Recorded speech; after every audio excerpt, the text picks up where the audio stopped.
regardless of what side you support or where your opinions are, I encourage you, one, to just cut through all the rhetoric and determine for yourself what matters most to you and which candidates are speaking to that. Secondly, you need to vote, okay?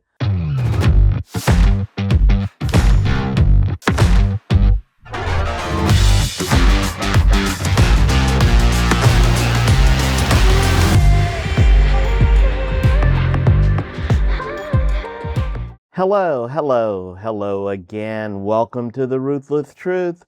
I am your host, Truth Davis. In this forum, I share opinions, thoughts, truths on a wide variety of topics based on what I believe to be a unique life experience.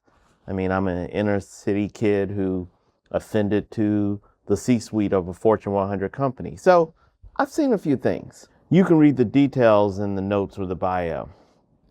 My intent is to share stories and experiences and hopefully provide some life and career lessons that will assist you on your journey. Please follow me on Instagram at TruthDavis5, subscribe to the YouTube channel Ruthless Truth, and there's also a Facebook page, Ruthless Truth. Journal format, I'll share some thoughts, opinions on current events or news items. Then I'll pick one subject and go into a deeper dive, which will be today's truth. And then I like to finish with an American history fun fact. I try to avoid commenting on the behavior of the president, which is often infantile, petty, vicious, and demeaning. And given that it's nearly a daily occurrence, there is much that could be discussed. But I have to comment on the recent attacks on Caitlin Collins. Ms. Collins is the chief White House correspondent for CNN, and she also hosts a weekly primetime show on CNN. And on several occasions during presidential news conferences, President Trump has lashed out at her because he was annoyed by the questions she asked him. He has repeatedly complained about her. Well, in June of this year, he cut her off questioning and said, quote, she's a young, beautiful woman who never smiles. I never see a smile on her face. I see her standing with such hatred in her eyes. Then, this past weekend, at the White House Correspondents' Dinner, he reiterated his complaint, saying, quote, she's a young, attractive woman. She never smiles. I said, Caitlin, do you ever smile? Just smile. You have a nice position. You're at CNN fake news. You should be a happy person. So smile, Caitlin.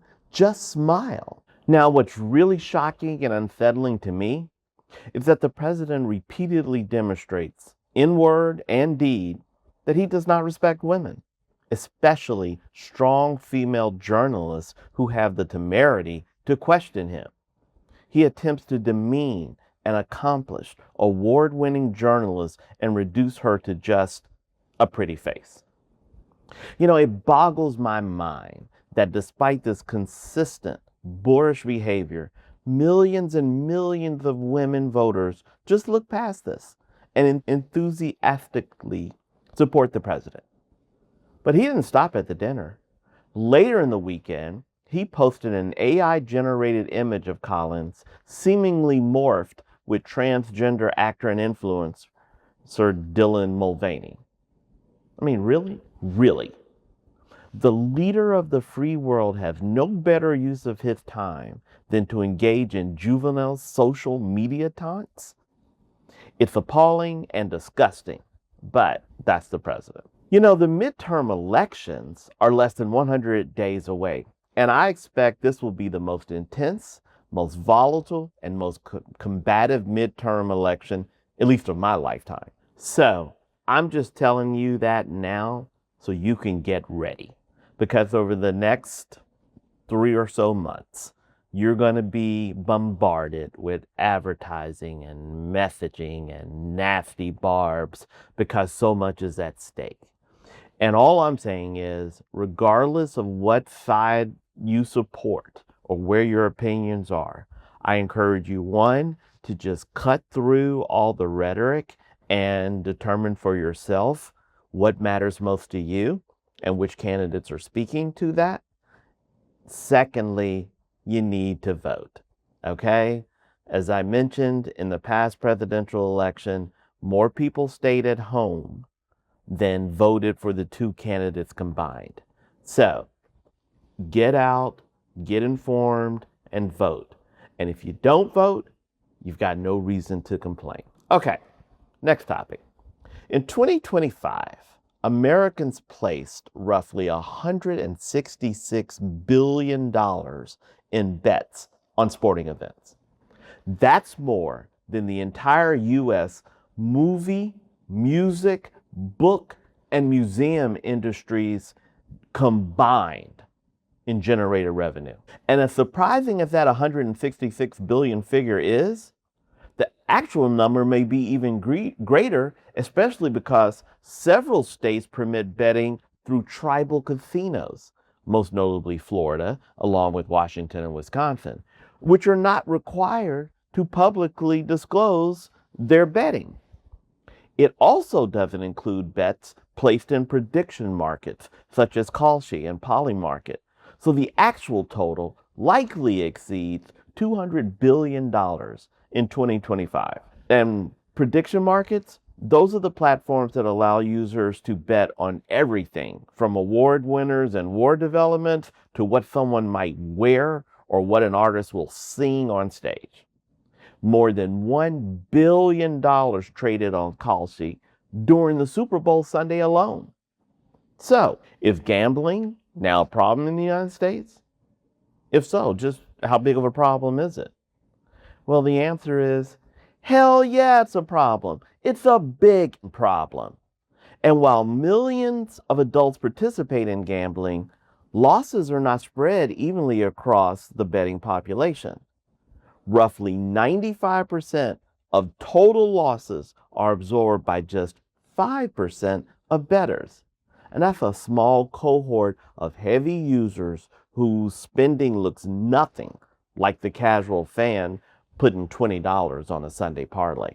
Gambling disorder is a recognized mental health condition in which patients often cannot stop gambling, despite the growing distress and harm they experience. And what is the demographic most likely to suffer from this disorder? Men aged 18 to 29. In the 39 states that permit sports betting, gambling disorder surged more than 60% from 2018, which is when the Supreme Court freed states from a federal ban on gambling. The behavior is enabled by access to smartphones and by sports media and social platforms constantly pushing betting offers to young audiences. So if you have friends or family in this age segment, keep an eye on them. Look for the warning signs, which include unexplained cash shortages, high rates of stress linked to losses, and lying about how much time and money is spent on gambling. If you see this behavior, it may be time to have a conversation or even suggest seeking help. Okay, let's get to today's truth. Today's truth. You know, despite what you hear from the White House, inflation is definitely on the rise, and this trend impacts many aspects of everyday life. And with wage growth lagging behind the increase in prices, consumers respond in a few predictable ways. So in today's truth, I want to discuss the decline in personal savings rates. I'll also take some time to explain the Trump Accounts program that launched on the 4th of July. Okay, first the definition. The personal savings rate is defined as the share of income Americans have after taxes and expenses. In April 2026, the rate fell to 2.6%, which is the lowest measured since 2022 and significantly down from 5.8% just a year ago. It's understandable, as Americans need to spend more money to buy the same basket of goods as last year. And while this is hopefully a short-term trend, It's concerning because the low savings rate carries potentially long-term adverse effects. Specifically, it means households are less able to handle financial emergencies, and it impacts future ability to buy a home or pay for college. So what can you do? I mean, I understand it's hard to save it when you just don't have it. Okay. But I just have a couple of simple, reasonable suggestions. First, if you haven't already, set up your savings on an automatic program. If you have access to an employer-sponsored retirement plan, such as a 401k, make sure you're enrolled. And even if you're only contributing $50 a month, you're still building a balance. And since these are pre-tax dollars, if you didn't contribute that $50 funds to the account, it's not like you would have received a total of those $50 in your paycheck. Depending on your tax bracket, you would only net an additional $38 or even $28 of that $50.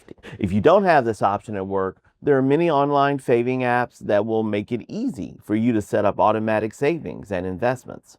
Some great options include Fidelity, Schwab, Acorn, Betterment, and Robinhood. Perhaps even more importantly, these sites are great resources for improving your financial literacy. Okay. Second, look for options to increase the interest you earn on the savings you contribute. Generally speaking, you will find significantly higher returns from online banks and CDs than you will receive from the larger banks, who often pay well below 1% interest on savings accounts. So, these are just two simple adjustments you can make to your savings program that will yield benefits over time. Find a way to keep saving, and second, look for options to get a higher return on the money you do save. Now, it's very important that you have an emergency savings fund because an unexpected bill that you can't handle will create anxiety and lead to potentially drastic and harmful choices. Okay, let me now talk about the Trump accounts. This program launched on July 4th of this year and has already reached 7 million account openings. Okay, here's how it works. Any U.S. citizen under age 18 with a valid Social Security number is eligible to open an account. And for those children born between January 1st, 2025 through December 31st, 2028, the federal government will seed that account with a $1,000 deposit. Anyone can contribute up to a combined $5,000 per year to each account, and employers can contribute matching funds up to $2,500 tax-free. The child is the legal owner and beneficiary, but a parent or guardian acts as the custodian to handle deposits and choices until the child turns 18. The money in the account is invested in low-fee mutual funds or ETFs that focus primarily on U.S. equities. There are no withdrawals permitted until after the child reaches the age of 18.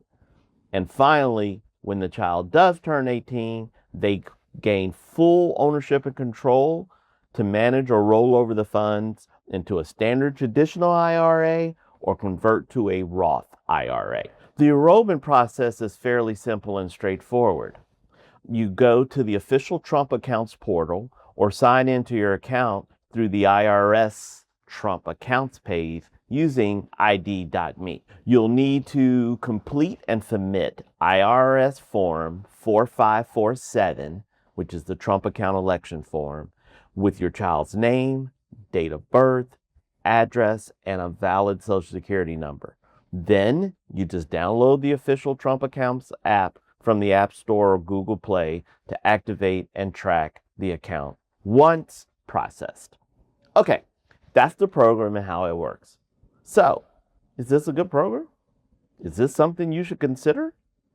How does it compare to other child savings plans such as 529 college savings plans? Well, a few points. Assuming you can get past the name on the accounts, this is a solid program, especially if you have a child that qualifies for the $1,000 seed deposit. I mean, that's just money lying in the street that you can pick up and put into an account. And it can be even more lucrative if your employer decides to make matching contributions. Now, so far, only a few large companies have stated that they will contribute to their employees' accounts. And included in this group are financial institutions such as Bank of America, Chase, JP Morgan, as well as several tech companies, including Dell, IBM, SoFi, and Comcast. But as the program gains popularity and acceptance, I expect additional companies will sign on to make matching contributions. Look, any program that encourages savings is a good thing. That said, many financial experts believe that if your objective is saving for college, 529 accounts are generally better than Trump accounts because they offer tax-free withdrawals, higher contribution limits, and broader investment choices. I mean, specifically, there are no federal contribution limits on 529s, while the Trump accounts are capped at $5,000 per year. Additionally, 529 funds can be easily transferred to other qualifying members or rolled over up to $35,000 into a Roth IRA for a child, whereas Trump accounts cannot be transferred. Conversely, the Trump account functions more like a traditional IRA, focused on retirement and long-term wealth building. Of course, you always have the option of opening an account in both programs, if for no other reason to get the seed and matching funds offered by the Trump account. Bottom line, the Trump account is a good program. It provides clear financial benefits and it's easy to enroll. Just make sure you are clear on your objectives and aware of the limitations and restrictions of the program.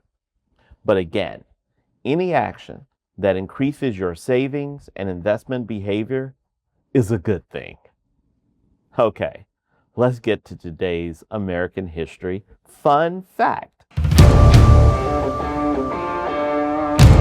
Today's American history fun fact. In episode 30 of The Ruthless Truth, I told the story of Thomas Edison and discussed that his reputation as a great inventor far exceeds the reality of his somewhat limited ingenuity. And I briefly mentioned Nikola Tesla and said that I would tell his story at a later date.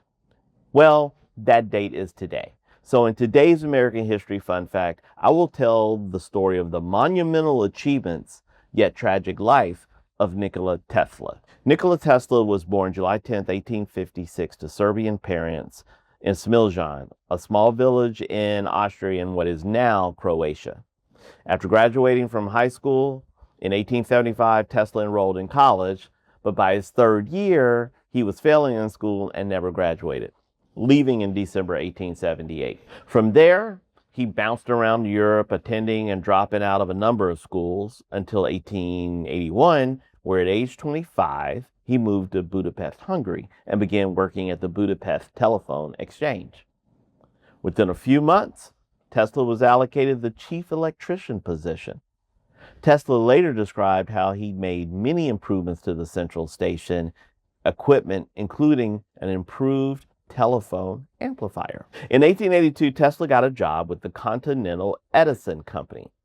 Management took notice of his advanced knowledge in engineering and physics and soon had him designing and building improved versions of dynamos and motors. Tesla actually later ran into Edison himself, who invited the immigrant inventor to work for him. And in June 1884, Tesla immigrated and began working at the Edison Machine Works on Manhattan's Lower East Side. And as in Paris, Tesla was working on troubleshooting installations and improving generators. Now, Tesla had been working at the Machine Works for a total of 6 months when he quit. His departure was over money. Specifically, Tesla said he was promised bonuses for his innovative work, but was never paid. Now, there are disputes over who made the promises. Some say it was his supervisor, while some accounts say it was Edison himself. Well, after securing financial investors, in March 1885, Tesla founded the Tesla Electric Light and Manufacturing Company, which was an arc lighting manufacturing and utility company. He worked for the rest of that year obtaining patents that included an improved DC generator, and the first patent issued to Tesla in the United States. However, his investors showed little interest in Tesla's ideas for new types of alternating current motors and electrical transmission equipment. After the utility was up and running, they decided that the manufacturing side of the business was too competitive and opted to simply just run an electric utility. So they then formed a new utility company, abandoning Tesla's company and leaving the inventor penniless. And Tesla even lost control of the patents he had generated, since he had assigned them to the company in exchange for stock, which was now worthless. So now here he is with no company, no income, and no savings. Tesla had to take a job digging ditches for $2 a day just to survive. Now, in late 1886, Tesla met Alfred Brown and Charles Peck. The two men were experienced in setting up companies and promoting inventions and patents for financial gain. They agreed to back the inventor financially and handle his patents. So then the three men formed the Tesla Electric Company in April 1887. And over the next year, Tesla invented, patented, and promoted several successful innovations and motors. Then in July 1888, Brown and Peck negotiated a licensing deal with George Westinghouse for Tesla's motor and designs, and received $60,000 in cash and stock and a royalty of $2.50 per AC horsepower produced by each motor. Then Westinghouse gave a consulting contract to Tesla for 1 year for the fee of $2,000 per month, which is $71,000, almost $72,000 in today's dollars. And he was going to be a consulting for the Westinghouse Labs in Pittsburgh. Also, by this time, the quote, war of currents was well underway.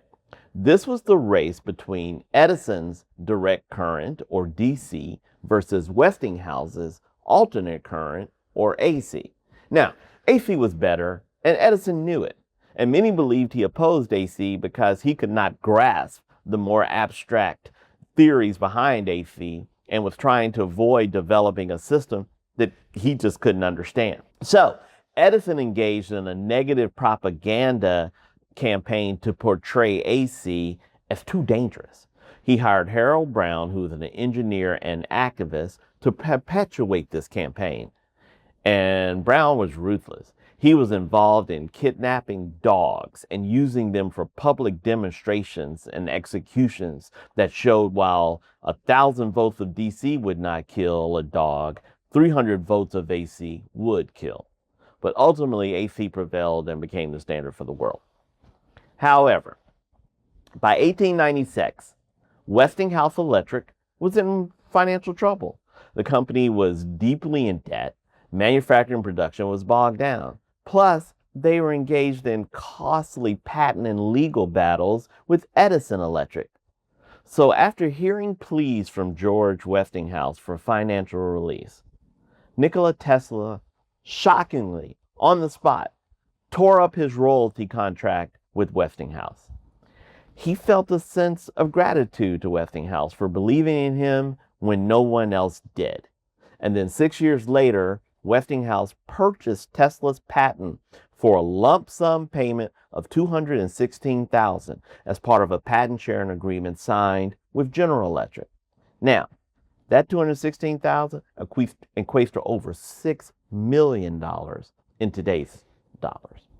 So, with his newfound wealth, Tesla was free to explore and test inventions across a wide number of industries. He developed significant advances in electricity, radiology, wireless lighting, and communications, and he even developed the first remote-controlled toy.